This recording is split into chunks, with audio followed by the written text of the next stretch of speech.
Има една поговорка, която казва: бъди причината някой отново да повярва в доброто. Не защото си съвършен, а защото си избрал да бъдеш добър, въпреки че си имал всяка причина на света да не бъдеш.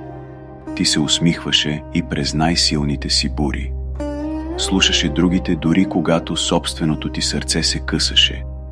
Появяваше се със състрадание там, където другите показваха само студенина. Може би точно така изглежда истинската сила. Да останеш добър, когато животът ти е дал всяка причина да станеш студен. Защото светлината свети най-ярко тогава, когато откаже да бъде погълнат от тъмнината. Твоята доброта не е слабост. Тя е твоето най-силно оръжие. Не позволявай на света да я отнеме. Ако тази мисъл докосна сърцето ти, остави едно сърце в коментарите и сподели това видео с някой, който има нужда да чуе тези думи днес.